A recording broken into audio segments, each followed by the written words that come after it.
Salut tout le monde, bienvenue à cet nouvel épisode de cette toute nouvelle saison en fait du podcast de hockey sur demande. Et encore une fois pour la saison 2025-2026, je serai accompagné de mon bon ami et collègue Stéphane Grenier. Bonjour Stéphane, comment Salut allez-vous? Max, ça va super bien toi? Écoute, ça peut pas, on peut pas dire que ça va mal aller. Pour vrai, le nouveau départ avec le podcast. D'ailleurs, avant de commencer, je veux remercier Stéphane Lévesque là, qui nous fait confiance là, sur ce projet-là, ainsi que la plateforme là, Etchemin Télé là, qui est propulsée par Sojotel. Donc, honnêtement, un gros merci de nous faire confiance. On va faire le mieux qu'on peut pour faire un produit fort intéressant. Steph, juste avant qu'on commence le podcast, ben écoute, vu que évidemment on a notre fanbase là, qui va sûrement nous écouter là, comme c'est le cas à chaque année. Mais là, évidemment, en étant sur une nouvelle plateforme, on va également faire connaissance avec de nouvelles personnes. On va se présenter un petit peu de question de faire le portrait global d'un peu de qui on est. Yes. Ben, moi, tout d'abord, comme vous pouvez voir le nom qui apparaît sous ma caméra, là, Maxime Duquette, en fait, moi, je suis un peu, si on peut comparer ça en termes de hockey, je suis un peu le talent local. Tu sais, moi, je suis vraiment natif de la région là, des Etchemins, je suis natif de Saint-Zacharie, en fait. J'ai vécu là vraiment là, jusqu'à temps que je quitte pour le cégep. Là, présentement, je suis à Saint-Joseph-de-Beauce, donc j'ai quitté un peu le nid familial là, depuis un bon moment. J'ai fait mes études au CRTQ pour devenir animateur radio. Moi, évidemment, mon dada, c'est vraiment le sport, voire même le hockey. Et évidemment, vu que les ouvertures à ce niveau-là, dans le temps, il y en a peut-être un petit peu plus aujourd'hui, mais dans le temps, il n'y en avait pas tant que ça. Fait que j'ai laissé ça un petit peu de côté.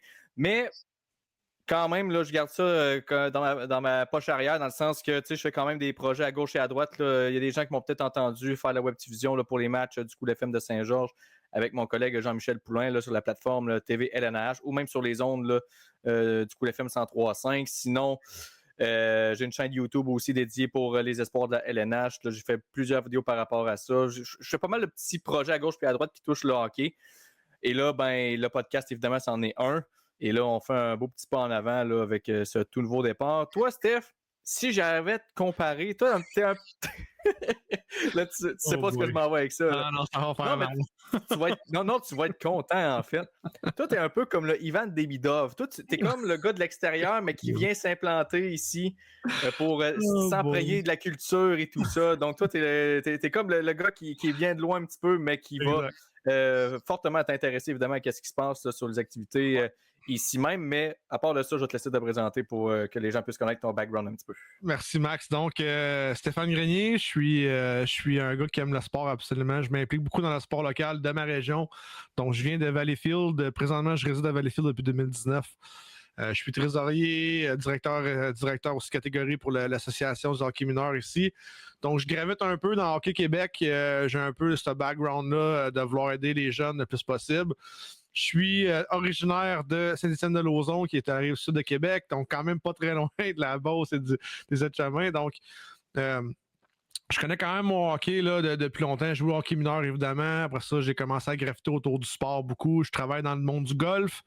Donc, ma vie, c'est pas mal le sport. J'adore d'en parler. Puis Max me donne l'occasion en 2021-2020 d'en parler. Donc, depuis ce temps-là, on fait ça, moi puis Max.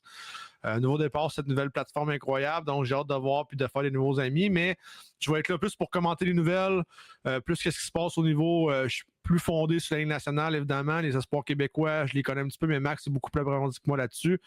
Moi, je voyais vraiment avec les nouvelles globales, tous les niveaux financiers de la Ligue nationale. J'aime ça, tout le niveau de l'association des joueurs. C'est des choses que je lis beaucoup. Puis en même temps, mais je donne mon opinion aussi à Hockey Québec, qu'est-ce qui se passe, les nouvelles autorités qui s'en viennent, puis voir qu'est-ce qu'on peut aller dans ce chemin-là. Et dans une toute autre chose, je suis un très, très grand fan de football aussi. Donc, le sport vraiment fait partie de ma vie. Là. Mes enfants font tout du sport, que ce soit de la natation, du hockey, du soccer. Donc, on se promène pas mal partout et on aime ça. Donc, ça va être le fun. Une grosse saison tout le monde. Puis bienvenue parmi Hockey sur demande.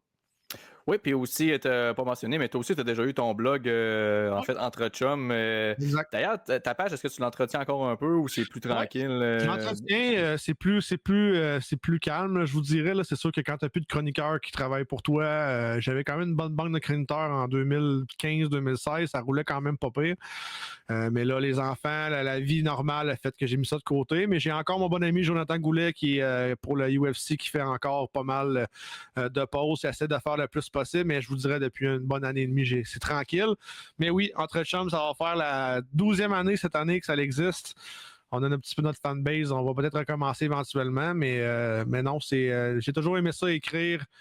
Malgré les difficultés que j'ai avec le français quand même, mais j'ai quand même toujours aimé ça écrire, donner mon opinion, voir ce que les gens en pensent, débattre. Donc, ça va vraiment être le fun. Puis Max me donne cette occasion-là de le faire depuis très longtemps. Puis je pense que Max, on a une belle chimie ensemble, donc ça l'aide beaucoup. Puis on a des bonnes saisons à chaque année. Et là, juste pour mettre la table, évidemment, là, parce que, oui, on embarque là, à fond là, dans ce projet-là avec HMI Télé et tout ça. Le mandat change un petit peu pour les gens là, qui étaient habitués de nous regarder. Oui, on va parler de la LNH aussi, faites-vous-en pas, mais c'est sûr qu'on va quand même mettre beaucoup d'accent sur qu'est-ce qui est local, voire provincial aussi. On veut donner un petit peu un angle un peu plus différent que qu'est-ce qu'on voit sur les plateformes là, normales, que ce soit les nombreuses stations de radio, les journaux, les blogs, les stations de télé. Je veux dire, quand même qu'on répète les mêmes propos que qu'est-ce qu'on entend à la radio, c'est pas comme ça qu'on va vraiment se démarquer, c'est pas comme ça qu'on va vraiment là, apporter une touche plus intéressante. Puis vous allez le voir là, tantôt, là, dans quelques minutes, là, qu'on va parler de la LNH, mais on va mettre ça sur un angle vraiment plus différent, un angle qu'on n'entend pas nécessairement parler dans les autres médias. Donc, c'est un peu comme ça qu'on veut se démarquer. Évidemment, on va essayer d'avoir là, des entrevues, des collaborateurs également, surtout pour le sport local, là, pour vraiment... C'est sûr que c'est une de nos grosses missions, c'est de faire un peu... briller les talents locaux, les équipes qu'on parle jamais parce qu'évidemment, dans les régions, les médias sont pas tant nombreux. C'est pas les mêmes budgets non plus. Donc, le gars des sports, il va faire des articles une fois de temps en temps sur des clubs, mais ils vont pas aller à chaque match puis tout ça. Puis c'est bien normal aussi. Puis même nous non plus, on n'aura pas assez de temps pour faire ça. Mais on veut essayer d'avoir des intervenants, des personnes qui vont pouvoir nous en parler pour faire briller, que ce soit des jeunes, que ce soit des adultes, vraiment des talents locaux qu'on va essayer de mettre l'avant, mais sans non plus là, négliger l'aspect principal de notre podcast dans le passé, qui était de parler évidemment de qu'est-ce qui se passe dans le monde du hockey en général. Donc, voilà un peu là, les grandes lignes de à quoi vous pouvez vous attendre de notre podcast de hockey sur demande. Steph, on a fait assez de blabla au niveau de présentation. Allons-y maintenant avec notre premier bloc. Là, et je veux qu'on parle de la saison morte de la LNH. Mais tu sais, ça serait facile de juste dire, bon, on regarde les signatures, puis tout ça, puis on parle du Canadien comme plusieurs personnes le font. Mais moi, je veux faire une twist intéressante, plus différente un peu. Ouais. Tu sais, je te disais tantôt que je voulais qu'on s'attarde vraiment sur les talents locaux et tout ça. J'ai dressé la liste des joueurs québécois qui ont changé d'adresse au courant de l'été, que ce soit par transaction, que ce soit par signature, étant donné que c'est des joueurs autonomes sans compensation. Je veux qu'on passe la liste en revue, puis qu'on repasse avec leur nouvelle équipe, on trouve que c'est un ou avec chaque joueur. Donc, laisse-moi juste le temps de ramasser cette liste-là. Puis on va commencer par un joueur que tu connais bien parce qu'évidemment, tu es un partisan des Red Wings de Détroit assumé. Et là, maintenant, il est rendu dans notre cours du côté du Canadien de Montréal. Je parle évidemment de Joe Veleno. Ouais. Lui qui a signé, il avait été échangé au Kraken. Finalement, le Kraken l'ont libéré tout de suite après. Il est devenu joueur autonome sans compensation. Va signer un contrat d'une saison avec le Canadien. Selon toi, bon fit ou mauvais fit avec le Canadien? Écoute, c'est un joueur de profondeur. C'est un 13e attaquant, là, un 11, 12, 13e attaquant, je pense. Pas connu, je pense, le clash escompté avec les Red Wings. A connu seulement une saison là, de presque 30 points là, en 2023-2024. Mais c'est un gars qui, je pense, pour un 13-14 minutes, c'est un 4e trio ou un 3e d'un soir que tu as besoin, peut faire un petit peu de l'aide. Mais c'est sûr que ça n'ira pas chercher vraiment le clash, là, la pièce manquante au niveau du Canadien. C'est vraiment un joueur de profondeur. Donc, bonne chance à lui. C'est à lui de prouver un peu ce qu'il est aussi. Il ne faut pas oublier que Joe Veleno a quand même été repêché, là, 30e au total, là, première ronde en 2018. Est-ce que c'est un flop? Je pense pas. Est-ce qu'on a vraiment eu sa chance avec les Red Wings? Puis, tu sais, on n'a quand même pas beaucoup de profondeur du côté des Red Wings. Je pense juste que c'était pas un joueur qui fitait dans l'organisation que Steve Yzerman aimait. Mais écoute, il faut qu'il se batte pour le camp. Le plus important, c'est qu'il se batte pour un poste quand même sur le 4e trio du Canadien. Mais je pense que ça va être un joueur qui va être interchangeable au niveau du 13e attaquant avec le Canadien de Montréal.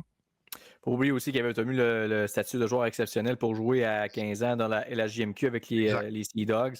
Et ça, souvent, c'est un couteau à double tranchant. Il y a quand même quelques joueurs que ça a fait patate aussi à ce niveau-là. Tu sais, on parle de Veleno, je ne pourrais pas dire que ça fait patate parce qu'il a quand même une carrière, je dirais, il joue dans la LNH quand même, là, je veux dire. Mais tu sais, un gars comme Sean Day aussi qui avait eu ce statut-là, puis il roule sa bosse dans la Ligue américaine, puis je sais même pas s'il a joué un match LNH depuis ce temps-là. Fait que tu sais, oui, il y a les John Tavares de ce monde, il y a des... je pense que Connor Bedard aussi l'a obtenu, mais là, je dis ça sous toute réserve, mais il y a l'envers de la médaille aussi, malheureusement. Et Veleno, c'est sûr qu'en étant un joueur avec un statut exceptionnel, obtenu dans la LCH à 15 ans, on était en droit de s'attendre un petit peu plus. Il joue quand même LNH, comme j'ai dit, mais c'est sûr qu'on aurait espéré que ce soit dans un plus gros rôle.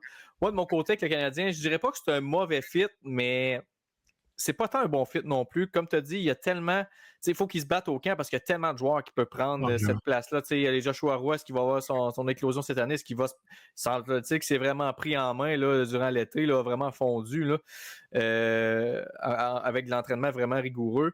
Mais il y a aussi des Owen Beck qui cognent à la porte. Il y a Samuel Blais aussi, que c'est un autre joueur qu'on va parler tantôt, mais c'est un autre gars qui a vraiment les yeux sur la LNH aussi. Fait que tu sais, je sais pas à quel point que c'est un... C'est sûr que, comme tu as dit, c'est une profondeur qui est intéressante. Je veux dire, on n'a jamais trop de joueurs de centre. Là. On sait que les blessures en une saison, il y en a tellement qui peuvent arriver que tu veux un gars comme Joe Veleno qui peut prendre la balle au bon là, si on doit vraiment là, faire des changements dans l'alignement. Mais disons que, comme tu as dit, il va falloir qu'il se batte. C'est pas un poste qui est acquis avec le Canadien. Mais s'il devait descendre avec le Rocket, par exemple, ce serait une méchante addition pour le Rocket de Laval, là, si on va se le dire. Mais on va commencer une étape à la fois. On va y aller avec le camp là, du Canadien qui commence d'ailleurs, c'est les tests physiques là, dernièrement. Et là, ça va se poursuivre là, tout au long là, des prochains jours. Fait que je suis un peu... je me mouille pas vraiment pour le premier. Je vais aller avec un entre-deux. Là. C'est pas un mauvais fit, mais c'est pas un super bon fit là, non plus. Non, exact. Puis, tu sais, on va se le dire, puis juste un dernier commentaire là-dessus. Tu sais, la ligne de centre du Canadien, c'est pas une force présentement. Donc, si Joe Veleno est pas capable de se statuer au centre dans une équipe comme le Canadien présentement, mais il va avoir de la misère à le faire dans une autre équipe. Là. Deuxième nom qui me vient en tête, je ne mentirais pas que j'ai la liste écrite juste là, mais qui m'est venu en tête lorsque j'ai fait l'exercice là, d'écrire cette liste-là. Et ça, c'est un nom qui est intéressant parce que on dirait qu'il y a eu des opportunités à gauche et à droite, mais on dirait qu'il n'est jamais capable de solidifier sa place dans la LNH. Et c'est Alex Barré-Boulet qui a été vraiment un joueur excellent dans la Ligue américaine. A eu quelques répétitions avec le Lightning de Tampa Bay. Même qu'il a fait 2 séjours. Là, il est allé aussi avec le Kraken, si ma mémoire est bonne également. Ouais, il s'est retrouvé avec le Canadien la saison dernière. On pensait que c'était un gars qui aurait pu justement cogner à la porte aussi. Ça n'a pas fonctionné. Et là, il se retrouve du côté de l'Avalanche du Colorado. Puis ça, je trouve que c'est une signature intéressante parce que l'Avalanche du Colorado a un alignement qui est très fort dans les premiers trios, mais c'est pas un alignement qui a beaucoup de profondeur. Et moi, je verrais vraiment un gars comme Alex Barré-Boulet se tailler une place sur un 3e trio pour amener de l'offensive.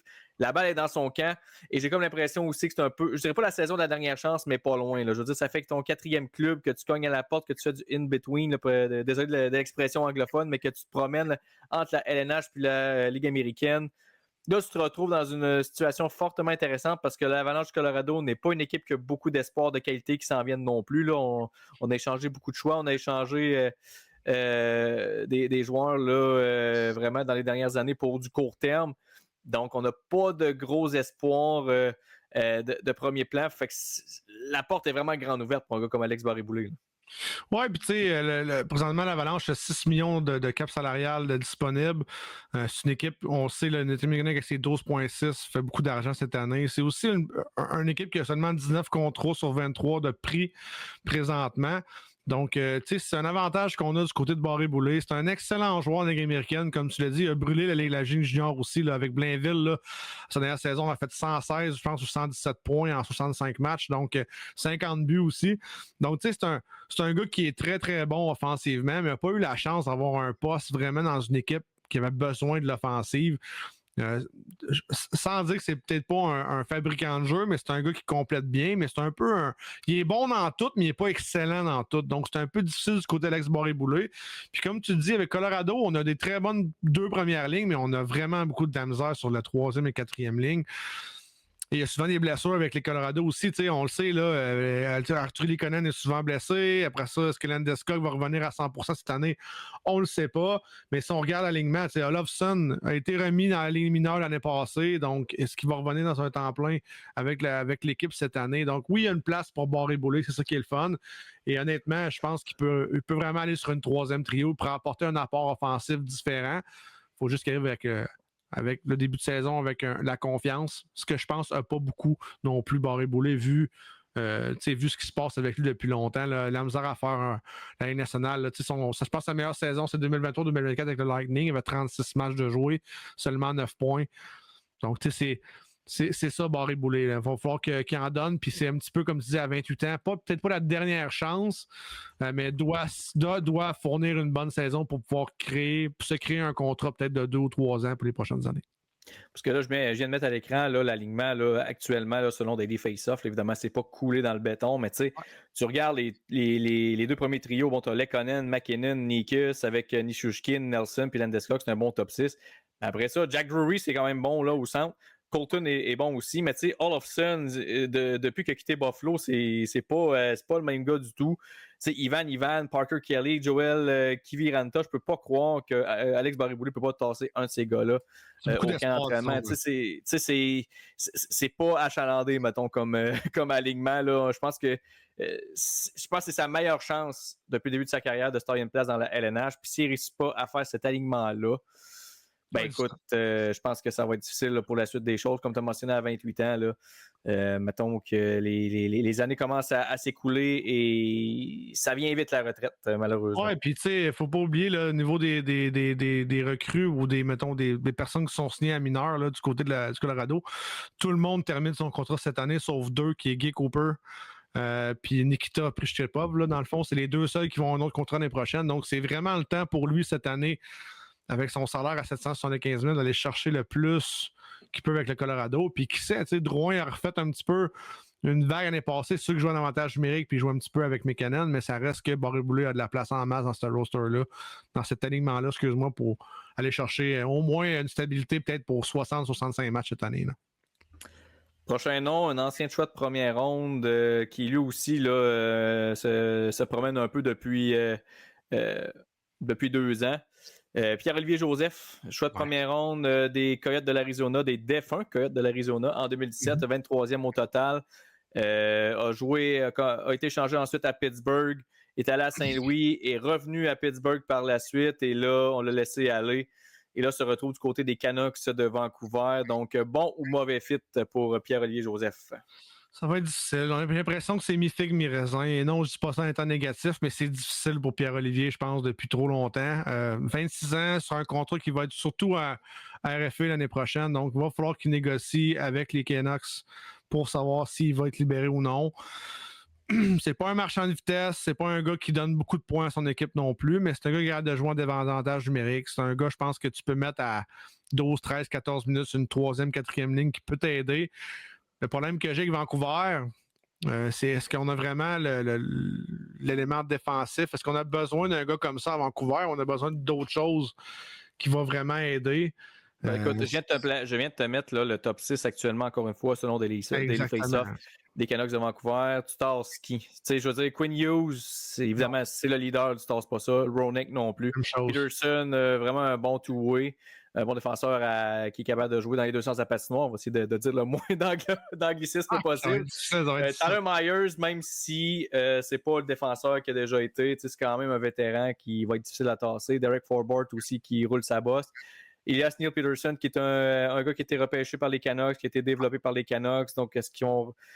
Tu sais, j'ai comme l'impression que ça va être, comme tu as dit, ça va être difficile de se tailler une place dans le top 6. J'ai comme l'impression que ça va être le 7e défenseur là-dedans. Il va peut-être alterner une fois de temps en temps avec Peterson ou ben Forbort, mais se tailler une place à temps plein, moi, je trouve pas tant que c'est un si bon fit que ça. Même si la qualité de ces défenseurs-là n'est pas incroyable. Là, je veux dire, les Canucks, c'est pas la meilleure défensive de la Ligue, loin de là. Mais tu sais, c'est des gars, c'est des vétérans, c'est des gars qui ont de l'expérience derrière la cravate. Donc, t'arrives qu'un gars comme Pierre-Olivier Joseph, qui a, oui, il a 194 matchs dans la LNH, mais tu sais, c'est pas autant que les joueurs que j'ai mentionnés. Puis comme j'ai dit, Peterson, ça serait peut-être lui qui pourrait tasser, mais c'est peut-être là qu'elle va être la bataille au camp. Mais ça va être difficile. Donc, je dirais pas que c'est un si bon fit que ça. Non, puis tu sais, un gars comme Tyler Meyer est vraiment aimé à Vancouver. C'est un assistant capitaine en plus. Donc, c'est un gars qui ne sera pas délogé. À moins qu'il y ait une blessure qui préfère une entrée pour lui puis une blessure grave. Là, on sait que Quinn Hughes, des fois, il peut être un petit peu fragile de ce côté-là. Mais le Vancouver a besoin de plus de stabilité défensivement. Et je pense pas que Pierre-Olivier, c'est vraiment la clé, malheureusement, pour Vancouver.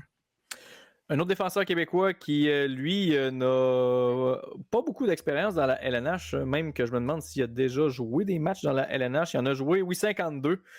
Et c'est le défenseur Samuel Bolduc, un défenseur de 24 ans qui était avec les Islanders de New York, un choix de deuxième ronde en 2019, a passé là, depuis 2020, qui était avec l'organisation des Islanders qui a commencé dans la Ligue américaine. A eu 17 matchs en 2022-2023, 34 en 2023-2024, mais l'année passée, seulement un match. Quitte l'organisation des Islanders et se joint aux Kings de Los Angeles. Bon fit ou mauvais fit? Je vais aller en premier si ça ne te dérange pas, Steph, là-dessus. Moi, je pense que à court terme, c'est peut-être pas un bon fit, mais je pense que s'il y a une organisation où il peut peut-être cogner à la porte, elle des Kings, je pense que ça peut être intéressant. Pourquoi je dis ça? C'est simple, c'est parce que du côté des Kings, la relève en défensive, il n'y a pas de top gun, il n'y a pas d'espoir de premier plan qui arrive. Là, tu regardes les défenseurs qui sont sous contrat, qui sont dans les. J'ai juste depth chart là, en tête, j'ai pas le terme francophone, mais dans les espoirs qui s'en viennent, en fait, là, ceux qui cognent à la porte, ben c'est ça, tu n'as pas de. C'est pour faire un parallèle avec le Canadien, t'as pas de David Rainbacker, t'as pas ou sinon t'as pas de Simon Nemec au New Jersey, t'as pas ce genre de défenseur-là qui s'en vient. Le défenseur, le gros défenseur, il est déjà arrivé, puis c'est Brent Clark là, qui est déjà avec l'équipe. Vraiment. Mais sinon, il va pas compétitionner facilement avec les autres défenseurs pour un rappel du côté. Je pense pas qu'il va commencer. En fait, je pense pas, mais je suis pas mal convaincu qu'il ne commencera pas la saison dans la LNH, mais s'il connaît un bon camp, s'il connaît un bon début de saison avec la formation de Ring du côté de la Ligue américaine, ben ça peut être peut-être un défenseur qui peut être rappelé en premier parce que, comme j'ai dit, il n'y a pas de haut choix de première ronde là, dans ce lot-là. Ils sont pas mal tous sur le même piédestal, là, ces défenseurs-là. Donc, ça pourrait être lui qui obtient un rappel. Donc, comme j'ai dit, à court terme, évidemment, tu regardes le top 6 là, des Kings, ça va être dur de déloger quelqu'un. Ouais. Mais en cas de blessure, en cas de quoi que ce soit, si on a besoin d'un défenseur de la Ligue américaine à rappeler, il s'est placé en position pour être justement parmi les premiers en connaissant un bon camp. Oui, puis tu sais, les Kings sont bons pour repêcher puis d'amener leurs jeunes qui ont drafté dans leur équipe. Donc, tu regardes rapidement, tu avais dit Brent Clark, mais aussi Mickey Anderson qui était drafté là, Drew Doughty, même chose, mais on a une facilité avec Los Angeles d'apporter nos joueurs dans notre équipe avec une bonne filière quand même dans la Ligue américaine. Et tu as raison, tu sais, Yoel Edmondson, vas-tu faire toute la saison? Va-tu être blessé? C'est un gars qui est souvent blessé. Il est souvent blessé, ouais.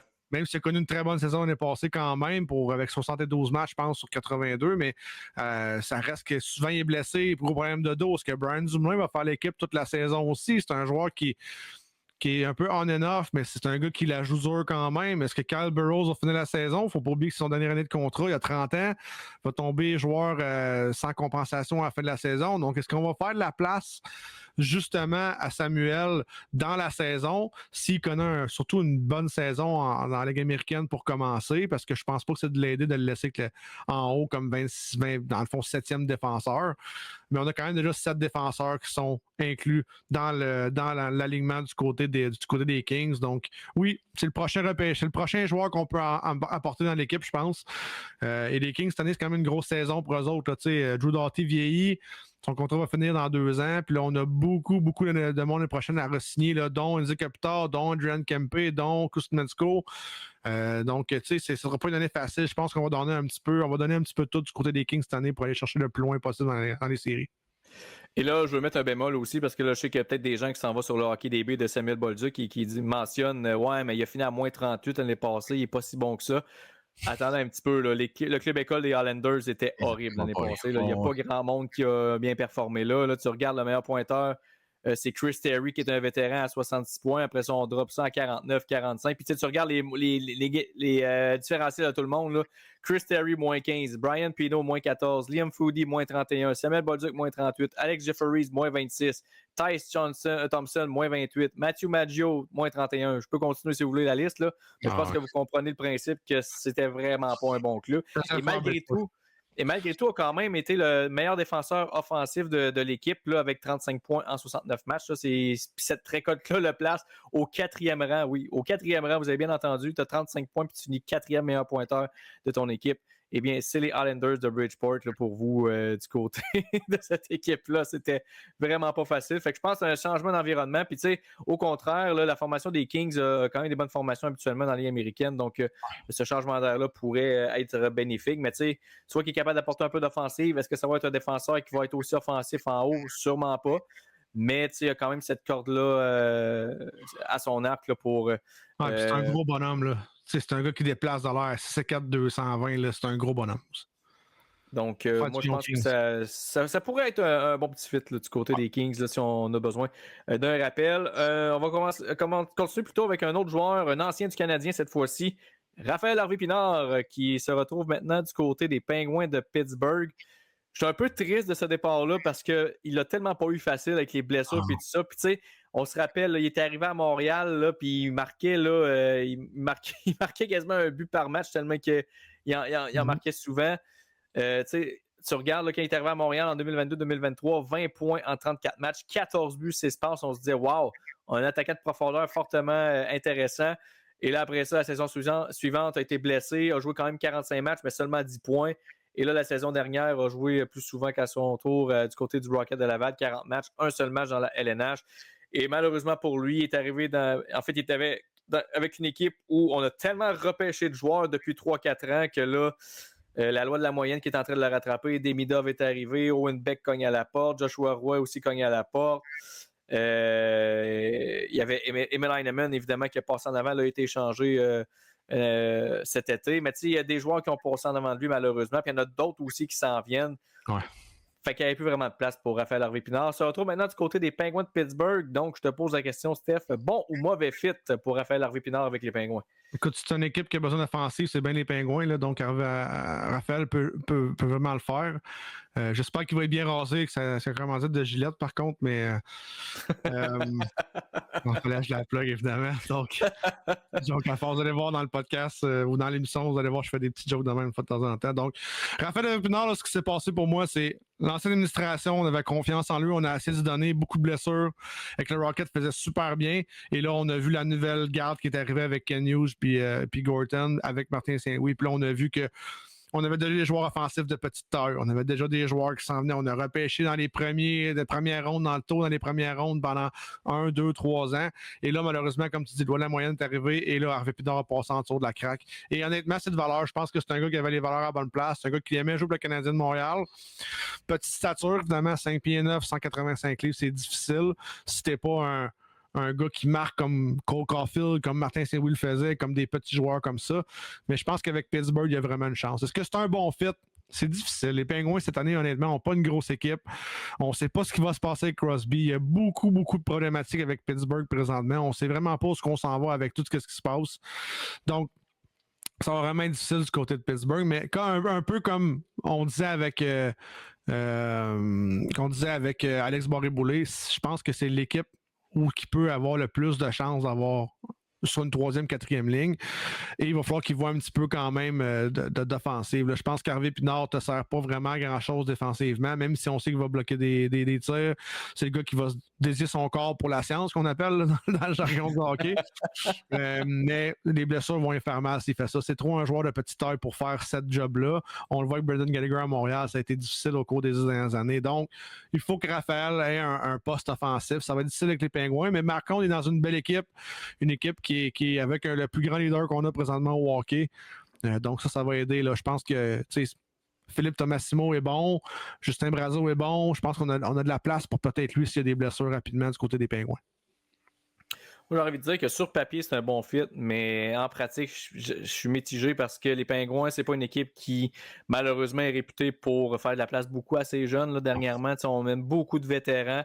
Je regarde un gars comme Samuel Poulain, là, qui est présentement encore dans la Ligue américaine, puis que ça fait deux... Oui, il y a eu une pause là, parce qu'il s'est mis dans le programme des joueurs là, pour des problèmes là, de santé mentale.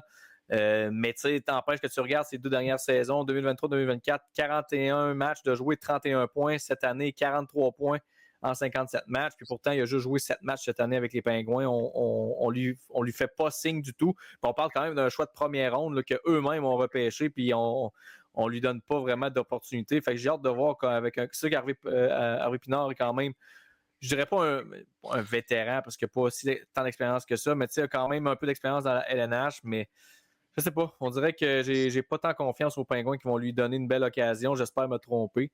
Ouais, on est vieux du côté des Pingouins. Là. On est vieux. Comme tu dis, on fait pas de place aux jeunes. Là. On a un PTO avec Robbie Fabro. Robbie Fabry. Robbie Fabry, on va dire, pour moi, c'est du bois mort, mais tu as raison, Roger McGrorty, on est prêt à le monter en haut. On a des gars comme Owen Pickering, même chose. On a des bons Koivunen, qui en a un autre aussi. Ouais, Koivunen. On a des bons joueurs, je pense, qui pourraient monter, mais on fait pas de place côté des Pingouins. Et je sais pas si c'est parce que l'organisation veut pas ça. Je pense que Kyle Dubas fait pas un mauvais travail depuis son arrivée. Je pense qu'il est lié. Là. C'est un petit peu difficile quand tu as le meilleur joueur des 20 dernières années dans ton équipe, avec Evgeny Malkin aussi qui était très très bon. On a vraiment une dernière année difficile du côté des Pingouins. Là. Après ça, c'est des contrats qui se terminent à pu finir. On a quand même 13 millions sans masse salariale présentement. On a beaucoup de choix repêchage qui s'en viennent dans les 3 premières rondes pour les 3 prochaines années. Donc oui, un mode de construction. Crosby dit qu'il ne voulait pas l'être. Donc, tu sais, c'est pas évident du côté des Pingouins. Par contre, comme on dit, je pense que Raphaël peut apporter cette touche offensive-là. Puis honnêtement, c'est un gars que tu peux mettre probablement sur un deuxième avantage numérique, puis il ne pourrait pas te faire mal non plus. Il y a une bonne touche offensive et capable de scorer. Là.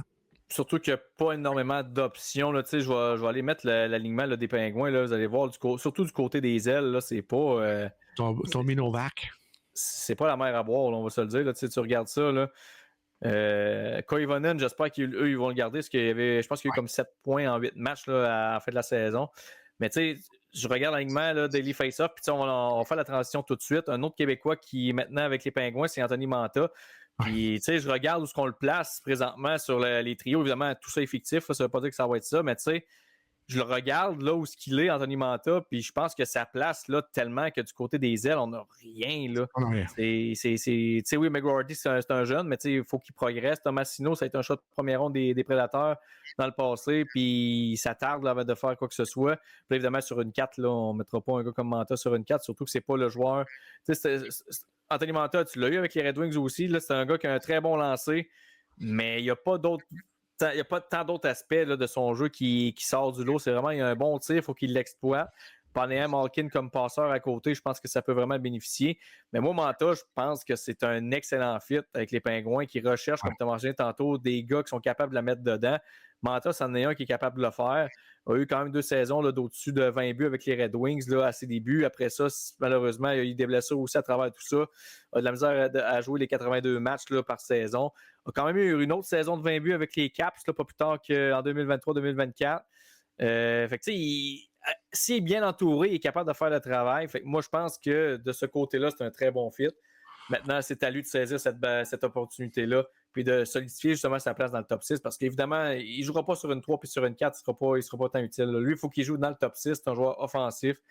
Mais malheureusement, il n'a pas eu tout le temps la réputation du gars qui était le plus travaillant, malheureusement. Il reste à voir maintenant si cette nouvelle opportunité-là. Puis, si tu n'es pas motivé à jouer avec un Malkin ou avec peut-être un Crosby, il n'y a pas grand-chose dans la vie qui va te motiver rendu là. Écoute, une petite chose brève pour Anthony Manta. Ça a été mon client cet été. Je l'ai servi une couple de fois au Golf Town, puis il est en shape. Il est en shape, puis je pense qu'il va saisir l'opportunité qu'il avait de jouer Crosby. Il m'en a déjà parlé, là, il en a parlé un petit peu, disant que c'était complètement différent, l'environnement qu'il y a présentement avec les Penguins de Pittsburgh, tout ce qui s'en vient, le Crosby l'a appelé, toutes les affaires comme ça, il y a des meetings qui se font aussi au téléphone avec les gars. Donc, je pense que pour Anthony Manta, à 31 ans, est rendu probablement à la croisée des chemins. Il doit s'établir pour au moins les 3-4 prochaines années, étant un joueur de top 6 capable de la mettre dedans. C'est un joueur qui est capable de le faire. Il a connu des bons flashs avec l'équipe Canada, a connu des bons flashs aussi avec les Red Wings. Comme tu dis, 48 points en 77 matchs. C'était sa meilleure production, puis 38 en 43 en 2019-2020. Donc, il est capable de la mettre dedans, il est capable de bien jouer. Les blessures, ils ont fait mal. L'heure est en pleine forme. Il m'a dit cet été qu'il n'y avait pas de blessure pour la première fois depuis très longtemps. Donc, reste à voir comment ça va aller pour lui. Je lui souhaite bonne chance. Il est immense. Pour vrai, j'ai jamais vu. C'est un gros bonhomme. Les 5, 235 livres, là, c'est impressionnant. Là. Moi, je fais 6 pieds 300, là, mais c'est impressionnant. Là. C'est vraiment impressionnant à voir, mais super gentil. Je souhaite juste la bonne chance. Puis honnêtement, moi, je pense que c'est un merveilleux fit. Les Penguins de Pittsburgh avaient besoin d'approfondir le top 6, surtout son deuxième avantage numérique, parce que Crosby jouait 2 minutes, que Malkin jouait 2 minutes. Et Malkin, à 39 ans, est plus capable de le faire. Donc, on n'a tellement pas de monde sur notre alignement du côté des Pingouins. On avait besoin d'Anthony Mantha. Et Anthony Mantha doit saisir cette chance-là. Jouer avec Ovechkin, ça a été quand même sur une 3 avec Washington. Mais là, il y a une chance de jouer sur un top 6 efficace avec, comme tu dis, un des meilleurs passeurs de l'histoire. Evgeny Malkin, c'est tout un passeur aussi. Là. Puis probablement que s'il est capable de tirer son épingle du jeu pour jouer sur un power play aussi, là, sur un avantage numérique avec Sidney Crosby et Evgeny Malkin quand on a besoin d'un but en fin de game. Là. Donc, salut de saisir sa chance pour vrai. Puis, c'est plate. Oui, les blessures, ils ont fait mal, mais Anthony Mantha doit relancer sa carrière, même s'il est rendu à 31 ans là, présentement. Écoute, Steph, on avance quand même dans le temps là, dans le podcast, donc on va peut-être sauter les noms les moins importants. On va y aller avec les noms qui sont plus familiers. On va commencer avec Jonathan Drouin avec les Islanders de New York. Lui qui était avec l'Avalanche du Colorado a quand même bien rebondi là, après un séjour difficile là, à Montréal. C'est sûr que jouer avec un gars comme McKinnon, ça aide aussi, mais l'un va avec l'autre. Là, je veux dire que Drouin a quand même un très bon flair offensif aussi. Ouais. C'est pas juste l'affaire de McKinnon. Il a quand même eu 37 points en 43 matchs. Avec l'Avalanche cette année. L'année passée, il avait eu 56 aussi en 79. Donc, vraiment, là, se tenir loin de Montréal, ça a été bénéfique là, du côté de Jonathan Drouin. Et là, il s'en va du côté des Islanders de New York. Bon ou mauvais fit, Stéphane? Un bon fit, pas en tout. Moi, je trouve pas que c'est un bon fit. Les Islanders ont besoin d'offensive, mais Jonathan Drouin a démontré à Montréal que c'était pas un gars qui t'apporterait le jeu offensif. Il a eu la chance d'avoir Nathan McKinnon avec lui, avec les Colorado. J'y souhaite. Patrick Roy le connaît, donc l'a vu jouer aussi dans le junior, donc le connaît très bien. Est-ce qu'il va avoir un apport offensif? Probablement que ça va être un excellent joueur en avantage numérique. Le problème, c'est que les Islanders finissent toujours dans les 30e en avantage numérique. Là, ils n'ont pas de joueurs offensifs. Je vais même aller plus loin. Je vais te couper un petit peu là-dessus. Je vais aller même plus loin avec ça, parce que j'ai sorti des statistiques. Là. C'est pas juste un avantage numérique. Les Islanders, depuis 2020-2021, je vais vous énumérer les années de 2021 à 2024-2025. Je vais vous dire quels rangs sont terminés pour les buts marqués durant chaque saison. 2020, 2021, 21e. 2021, 2022, 22e. 2022, 2023, 22e. 2023, 2024, 27e. 2024, 2025, 23e. Donc, ils ont toujours été dans le dernier tiers offensif pour les buts marqués. Puis, je vais pousser ma réflexion encore plus loin parce que j'ai sorti d'autres stats. Puis là, je vais vous jeter à terre avec ça. Bon, peut-être pas tant que ça, là, mais vous allez comprendre le point.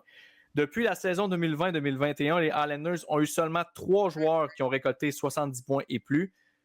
Les 3 joueurs en question, Brock Nelson qui en a eu 75, Matthew Barzal 80, Noah Dobson 70. Il y en a 2 sur 3 qui sont plus avec l'équipe aujourd'hui. Exactement. Fait que là, il reste seulement Matthew Barzal. Puis ils n'ont pas fait des ajouts là, cette année pour... Oui, il y a Drouin.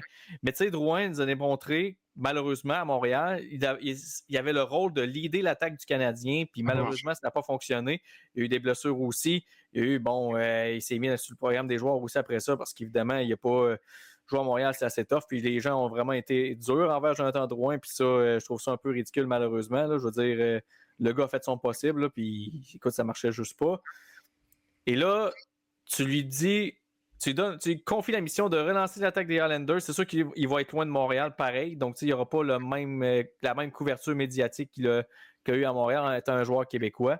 Mais quand même, ton seul joueur offensif que tu as avec toi qui a de l'allure, entre guillemets, c'est Matthew Barzal, puis j'ajouterais Bo Horvat. C'est vrai que Bo Horvat, c'est un ajout aussi qu'ils ont fait, mais cette équipe-là ne marque pas de but. C'est pas une équipe offensive. Puis en plus, là, tu perds ton meilleur défenseur offensif en Noah Dobson qui a été échangé cet été. Tu te remplaces par un gars de 18 ans en Matthew Schaefer. Est-ce qu'il va faire le travail? C'est quand même des grosses chaussures à chausser là, pour Matthew Schaefer. Fait qu'il y a trop de points d'interrogation avec cette équipe-là. Puis moi, Stéphane, tu le sais, là, je ne l'ai pas caché dans les podcasts. Là. Moi, les Islanders, c'est une équipe que je trouve plate à mort à avoir joué. C'est pas une équipe qui est le fun à voir aller offensivement. Ça va peut-être changer dans les années futures avec les Cole Eiserman qui vont arriver, les Matthew Schaefer et les joueurs qu'on a repêchés cette année avec les 2 choix du Canadien là, qu'on a obtenus dans la transaction de Dobson. Et l'acquisition de Callum Ritchie aussi, que ça va peut-être changer les choses. Mais en date d'aujourd'hui, les Islanders, pour moi, c'est une équipe qui est plate à voir aller. Puis je pense pas que ça va être Jonathan Drouin qui va tout changer ça. Je lui souhaite qu'il puisse continuer sur cette lancée-là. Mais en n'ayant pas un joueur aussi offensif comme McKinnon avec lui ou Rantanen dans le temps avec soit échangé ou Lekonen et Shushkin, ça va être difficile. Je l'y souhaite, mais ça va être difficile, honnêtement. La seule affaire qui est de positif avec les Islanders, c'est le changement de garde en haut. Est-ce que Patrick va être capable d'amener cette... Parce qu'on sait que Patrick aime les équipes offensives, va être capable d'amener de l'offensive dans cette équipe-là. Effectivement, on n'a pas beaucoup de profondeur. Est-ce que Jean-Gabriel Pajot, vieillissant, va être capable de faire la job? Bo Horvat est vieillissant quand même et un contrat de 8,5 pour les 48 prochaines années. Les Andersty devrait quitter à la fin de la saison, rendu à 35 ans. On a aussi été chercher Pierre Engvall qui a été un flop monumental dans toutes les équipes qu'il a faites et encore un flop là-bas. On a Emil Heinemann qui est rendu là dans l'échange aussi. Est-ce que ça va aider? Sissika, c'est vieillissant, 34 ans. Donc, on est un peu entre le boulot et l'écorce du côté des Islanders. Je pense que du côté de Mathieu Darche, on va aller chercher du futur quand même. Là, on a des jeunes, je pense, qui peuvent pousser. Est-ce que Matthew Schaefer va être vraiment le dirigeant à la défensive? En tout cas, j'espère que ce ne sera pas Ryan Pollock parce qu'ils ne feront pas grand-chose. Mais tu sais, on a signé Tony DeAngelo cette année à un contrat ridicule de 1,7 million. Écoute, moi je pense qu'on peut pas faire pire du côté des Islanders. Je pense qu'on peut aller de l'avant. Mais je pense pas qu'un Drouin, comme tu dis, va apporter cette notoriété-là, cet avantage-là qu'ils vont avoir, à part en avantage numérique. Puis encore là, avec l'avantage numérique que Colorado avait, c'était quand même facile de bien se greffer, là, on s'entend. Là. Écoute, Steph, on va passer maintenant du côté des transactions. Là, on a vraiment parlé des joueurs qui ont signé avec des nouveaux clubs, mais il y a des joueurs qui ont changé d'adresse aussi via transaction. Il y en a un qui s'amène à Montréal, un certain Zachary Bolduc, après une très belle saison recrue du côté des Blues. On a décidé de l'échanger pour Logan Mailloux. On avait besoin de renfort à la ligne bleue. On avait quand même des bons attaquants qui s'en viennent du côté de Saint-Louis. Alors, on a décidé là, de sacrifier un gars comme Zachary Bolduc qui s'amène avec le Canadien. Bon ou mauvais fit, selon toi? J'espère que ça va être un win-win ou une victoire-victoire, pour dire mon beau français, pour les deux équipes. Je pense que Logan Mailloux pouvait apporter un côté offensif que les défenseurs n'ont pas. Colton Parayko, c'est un bon défenseur, mais c'est pas un défenseur qui va marquer beaucoup de points. Philippe Broberg a bien fait l'année passée, mais est-ce qu'il va t'amener aussi à un autre niveau? Je pense que Logan Mailloux, en avantage numérique, peut t'apporter ça du côté des Blues. C'est un gars qui est fort physiquement aussi, c'est un gars qui est gros, c'est un gars qui aime jouer à l'attaque. Et là, je pense qu'il va probablement avoir ce rôle-là du côté de la défensive des Saint-Louis. Du côté de l'attaque, comme tu dis, on a quand même beaucoup de bons joueurs. Jordan Kyrou, Robert Thomas, Pavel Buchnevich, on a Braden Shen qui est là, Piotr Suter, Jake Neighbors qui est très rapide aussi, qui est quand même jeune à 23 ans. On a volé au Oilers l'année passée, Dylan Holloway aussi qui fait bien. Et on a Alexandre Tessier. On a quand même pas mal de joueurs offensifs qui peuvent faire la job du côté des Saint-Louis. Il ne faut pas oublier Justin Carbonneau, le petit Québécois qui a été repêché là aussi, dans le fond, qui va être là avec eux dans une coupe de saison. On a aussi Otto Stenberg aussi qui s'en vient probablement dans cette équipe-là dans une coupe d'année aussi. Donc, on a aussi Dalibor Dvorsky. Donc, on a quand même pas mal de joueurs offensifs qui s'en viennent du côté de Saint-Louis et ça a été juste parfait pour nous à Montréal. On avait besoin, je pense, d'un petit joueur comme ça. C'est un gars qui a un lancer incroyable. Probablement un des très bons signes nationaux. Reste à voir s'il va être capable de se développer rapidement ou on va donner du temps à Zachary Bolduc. Mais je pense que le gars de Trois-Rivières a amplement de place devant lui pour s'amuser à Montréal. Il ne faut pas oublier, 19 buts l'an passé, dont je pense que c'est 16 ou 15 buts dans les derniers 40 matchs ou 30 matchs. Là. Oh, il avait connu une bonne deuxième moitié de saison, exactement, là, avec les Blues. J'aurais envie de dire que c'est un pas pire fit. Mais tu sais, c'est sûr que là, en étant juste à sa deuxième saison, c'est parfait qu'on le commence, mettons, sur un troisième trio, là, parce que je pense pas qu'il va commencer de top 6. Là. Du côté du Canadien, je pense que c'est pas mal coulé dans le béton que les deux premiers trios, ça va être Slavkovski, Caulfield, Suzuki, Demidov, Laine et Kirby Dach. D'ailleurs, Saint-Louis qui a annoncé que Dach allait commencer au centre du deuxième trio pour le camp. On verra par la suite. Mais Bolduc, c'est un gars qui a pratiqué ses mises au jeu cet été, donc pourrait devenir. A déjà joué au centre aussi au niveau junior. Ça fait un bout qu'il n'a pas joué, par contre, il a lui-même avoué. Mais si l'expérience Dak ne fonctionne pas, là, ça pourrait devenir un bon fit pour Bolduc qui serait, écoute, tu as Demidov qui est la future vedette du Canadien à ta gauche, puis à ta droite, un des meilleurs francs-tireurs de la Ligue en ligne. Et toi-même, tu es un bon franc-tireur. Bolduc aussi, comme tu as mentionné, un très bon lancer également. Donc, ça pourrait devenir un bon fit. Et si... Autre chose qui pourrait devenir un bon fit, c'est si Laine ne signe pas avec le Canadien à la fin de la saison, ben là, Bolduc pourrait, évidemment, tout dépendant de comment il va jouer cette année, mais s'il devait marquer une vingtaine de buts, finir avec une 40-45 points sa deuxième saison, il y aurait peut-être sa place dans le top 6 sur le deuxième trio. Donc, ça pourrait devenir un bon fit. À court terme, je te dirais que c'est un pas pire fit. Je veux dire, il ne sera pas mal pris. Mais c'est de voir comment que les cartes vont se placer par la suite là, à moyen long terme. Mais écoute, il y a de l'air heureux d'arriver à Montréal. Ouais. La seule chose que j'espère, c'est que ça ne virera pas comme un Jonathan Drouin 2.0, que les gens vont se mettre à déféquer dessus aussitôt que ça ne va pas trop bien là, avec lui. Et, on sait que les partisans à Montréal, des fois, sont très intenses, puis ils ont la gâchette assez facile. Là. Mais c'est un petit gars qui arrive, qui a l'air d'avoir une bonne tête sur ses épaules, qui, comme j'ai dit, est très content de s'amener à Montréal. Puis je pense qu'à son année de repêchage aussi, il avait mentionné, je pense que c'était, évidemment, c'est pas le premier qui a dit ça, mais je pense que c'était Stéphane Leroux qui avait demandé s'il y avait une préférence, puis tout ça, au repêchage. Il avait dit qu'évidemment, jouer pour le Canadien, ça serait incroyable. Tandis que cette année, tu sais, un gars, tu sais, les gars ont appris aussi dans un sens. Tu sais, cette année, Justin Carbonneau, il a dit oui, le Canadien serait le fun, mais moi, je veux juste jouer LNH, je vais être bien content. Ouais. Mais du côté de Bolduc, il avait vraiment dit moi, le Canadien, c'est un défi que j'aimerais beaucoup. Là. Fait que j'ai hâte de voir là, comment il va composer avec ça. Mais très content de cette acquisition-là, honnêtement. Je pensais jamais que Logan Mailloux allait attirer autant dans une transaction. Tu sais, c'est rien contre Mailloux, mais je pensais pas que sa valeur était aussi haute pour attirer un gars qui était quand même une bonne saison recrue, encore très jeune aussi. Moi, j'aurais peut-être plus pensé à un choix au repêchage, puis peut-être un espoir de qualité B, comme on appelle, là, pas les tops, mais la catégorie en dessous. Mais quand j'ai vu le retour de la transaction, j'ai quand même resté bête. Donc, très hâte de voir Zachary Bolduc avec le Canadien. Ouais, puis tu sais, c'est drôle, hein? C'est deux gars du même show de repêchage, la même année de repêchage 2021. Zachary Bolduc a été choisi le 21e, le 17e, excuse-moi, puis Logan Mailloux, on le sait, ça a été la controverse au 31 rang là, du l'enquête 2021. Donc, c'est un échange d'espoir, c'est un échange pour le futur. La seule bémol que j'ai, puis c'est pas vraiment une bémol, c'est un gars qui s'est défendu toute sa carrière. Il n'est pas un très gros bonhomme là, à 187 livres, 6 pieds, mais c'est un gars qui peut élever son jeu d'un cran. Comme j'ai dit, sa meilleure arme va être son lancer. Mais je pense aussi que c'est un gars qui est capable de jouer sous la pression. Le fait quand même toute sa carrière, là, jouer avec les Remparts de Québec, qui est quand même une grosse organisation au niveau du junior. Et il fallait que tu performes avec les Remparts, sinon tu te le faisais dire dans les rues. Là, donc ça ne change pas. Hein. Québec a leur bébête aussi. Donc non, j'ai hâte de voir. Il n'avait pas connu une grosse année à Springfield quand même, 25 points en 50 matchs. Je pense que ça va être ça, Zachary Bolduc, à moins qu'on l'amène, comme tu dis, futurement avec un deuxième trio, avec des joueurs vraiment d'attaque qui sont très offensifs comme Demidov et Laine. Mais il va sûrement avoir de l'avantage numérique, par exemple, sur la deuxième vague aussi. Là, avec son tir, je ne sais pas quoi on va pas écouter ça. Il y a beaucoup de monde qui classe au centre du deuxième trio. Si jamais on voit qu'après une vingtaine de matchs, ça ne marche pas avec The Dacker, comme dirait Martin Saint-Louis. Écoute, Steph, c'était pas mal le gros nom là, du côté des transactions. On va laisser ça de côté pour l'instant parce que je veux qu'on parle d'un sujet avant que je parle un petit peu de ce qui se passe localement. Là. Je veux qu'on parle de Marie-Philippe Poulin, que tu avais noté là, un sujet que tu voulais parler parce que, évidemment, l'athlète native de Beauceville, Represent, qui a accepté une réduction de salaire pour permettre à son équipe d'avoir des meilleures munitions pour bâtir une meilleure équipe.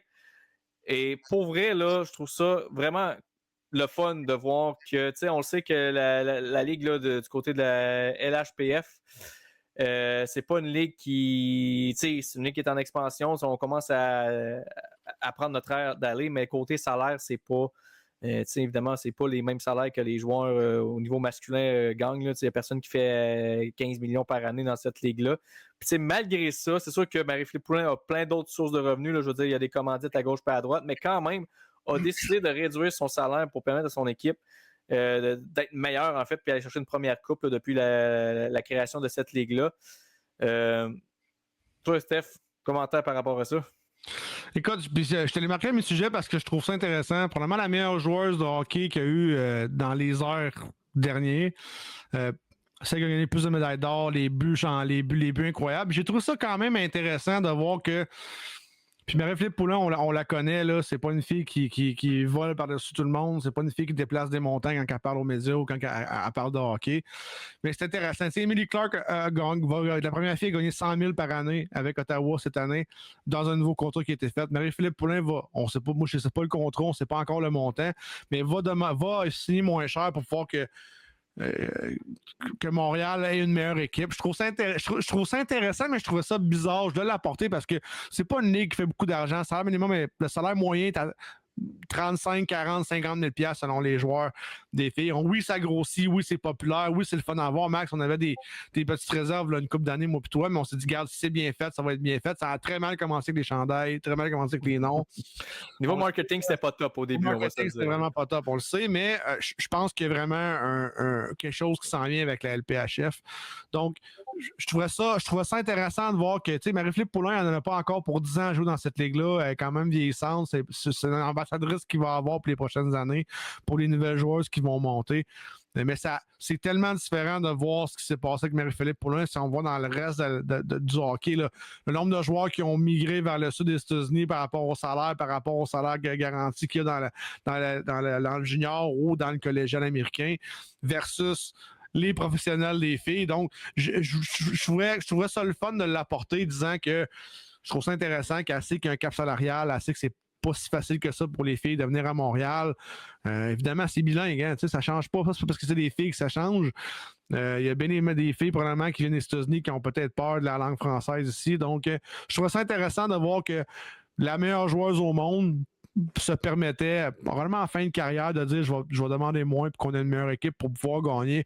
On sait que c'est difficile pour Montréal. On gagne la saison régulière depuis 2 ans, mais on perd la première ronde des séries. Donc, on va aller plus loin du côté de Montréal. C'est intéressant. En tout cas, moi, c'est... je m'appelle Kirill Kaprizov. Je prendrais des notes un peu parce que je sais pas si tu as vu les rumeurs à son égard qui demanderaient quasiment 16 millions. Écoute, puis je vais faire une mini parenthèse qu'il faut vraiment qu'on passe à autre chose après, là. Mais si le Wild donne 16 millions ou 16 à 18 à Kaprizov, je te garantis que cette équipe-là va rester dans le milieu du peloton et ils vont rien faire les prochaines années. Ils n'ont pas le choix. Je sais qu'ils n'ont pas le choix, mais c'est bien beau que le plafond salarial va augmenter, mais il n'augmentera pas de 30 millions d'une shot. Là, ça va être progressif. Puis on va gaspiller probablement les meilleures années de Kaprizov parce que le gars veut plus de l'argent que du succès. Ça, c'est propre à chacun. Là. Malheureusement, c'est pas tout le monde qui a les mêmes priorités. Qui a les priorités au bon endroit, en fait. Steph, juste closer rapidement pour mentionner un petit peu qu'est-ce qui se passe au niveau local, parce qu'évidemment, on arrive en septembre. Donc, plusieurs ligues là, locales là, qui vont recommencer, dont la Ligue de hockey Côte-Sud, là, dont les camps d'entraînement ont débuté du côté des Hunters de Saint-Prosper. Le camp qui a débuté là, le 29 et 30 août dernier. Il y a eu des pratiques également le 16 et 13 septembre. Mais là, tout va commencer vraiment. Le premier match hors concours va commencer le 19 septembre. On va avoir 2 matchs en fait en 2 jours. Le 19, on va jouer à Saint-Prosper contre le Giovanninda de Sainte-Marie. Une équipe qui affiche souvent des très bons alignements. Donc, ça va être effectivement un très bon match. Et dès le lendemain, on joue contre l'autre équipe de la Beauce, en fait, là, le Family Prix de Saint-Joseph. J'étais un peu déchiré pour ce duel-là, parce que comme j'ai dit, je suis natif de Saint-Zacharie, donc Saint-Prosper, c'est vraiment pas loin. En fait, c'est l'équipe la plus proche de Saint-Zacharie. Mais j'habite présentement à Saint-Joseph depuis quelques années, donc ça va être difficile. Mon cœur de partisan va être rebalancé d'un côté et de l'autre. Et justement, du côté des Hunters, tout au long de la saison, on va essayer d'avoir des gens de cette formation-là pour un peu nous faire des petites mises à jour là, concernant la saison là, du côté des Hunters. On va vraiment suivre ça avec beaucoup d'intérêt. Sinon, si on se transporte là, du côté du junior A avec le Perfection Auto, Le calendrier qui a été sorti là, tout récemment, premier match de la saison aura lieu le 4 octobre contre Lac-Mégantic. Et le premier match local là, sera la semaine suivante, si ma mémoire est bonne, là, contre Haute-Beauce. Et il faut rappeler aussi que du côté du Perfection Auto, ils sont les champions en titre actuellement, donc ils vont défendre leur titre tout au long de la saison 2025-2026. On va leur souhaiter là, qu'ils soulèvent un deuxième trophée en 2 ans. Donc, il y a également le Cool FM, là, que le camp d'entraînement du côté de Saint-Georges a été lancé dernièrement, là, la semaine dernière, en fait. Là. Les matchs hors concours vont commencer, évidemment, là, très bientôt. La semaine prochaine, je vous promets pas rien, mais je vais essayer d'avoir mon collègue Jean-Michel Poulain avec nous là, pour qu'on puisse se mettre à la table justement pour cette prochaine saison-là de la Ligue nord-américaine qui s'annonce encore une fois fortement intéressante. Des belles signatures à travers la Ligue, là, donc on va faire état de tout ça. Sinon, Steph, avant qu'on se laisse, il nous reste peut-être un petit 3 minutes. Je veux juste te revenir sur un sujet qui a fait quand même couler beaucoup d'encre dernièrement. Et c'est le fait que, bon, on se rappelle là, les joueurs là, de l'équipe Canada Junior de 2018 qui ont été impliqués dans un scandale de possible agression sexuelle. Malheureusement, c'est rendu, pas coutume, mais il y en a quand même plusieurs là, qui voient le jour là, dans l'actualité. Et ça, évidemment, c'était le plus gros dossier. Et là, on a finalement tranché du côté de la justice que les joueurs étaient reconnus non coupables des accusations là, contre les joueurs visés. Ce qui fait en sorte que maintenant, la Ligue nationale leur a permis de signer avec un nouveau club dès octobre, mais ne pourront pas jouer avant le mois de décembre avec cette nouvelle formation-là. Selon toi, est-ce que c'est trop tôt? Est-ce que c'est bien fait? Comment tu vois ça, cette situation-là, en 2 minutes?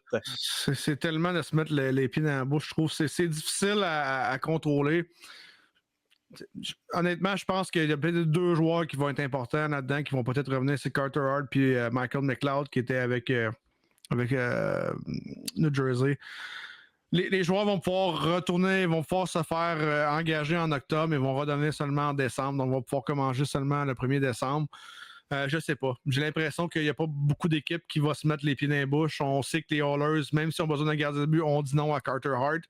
Puis Carter Hart, ça reste un goaler numéro 1. Est-ce qu'après 2 ans sans garder, il a gardé en Russie, mais est-ce que 2 ans sans garder va être quand même dans les publications? En même temps, ils ont été acquittés à tort ou à raison. Ils ont quand même été acquittés, malheureusement. Donc, ça va être à suivre pour vrai, puis on va le suivre, je pense, dans les prochaines semaines, Max, mais j'ai vraiment hâte de voir ce qui va se passer avec ça. Écoute, il y a plusieurs, je vais juste y aller d'une petite parenthèse rapidement, parce qu'il nous reste 1 minute, là. Tu sais, il y a plusieurs personnes qui sont déçues de cette situation-là, mais il ne faut pas oublier que c'est pas à cause que les gens ont été reconnus non coupables qu'ils vont réussir facilement à se trouver une équipe. Puis tu as mentionné l'exemple de Carter Hart pour que les Oilers d'Edmonton, qui se font dessus depuis 2 ans avec Stuart Skinner, ne veulent rien savoir de Carter Hart.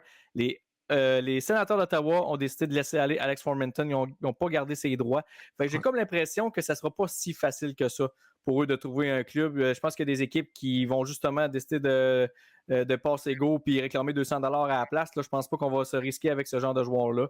Mais écoute, je dis pas qu'il y a personne qui vont trouver preneur. Je dis juste que ça va être plus compliqué là, qu'anticipé.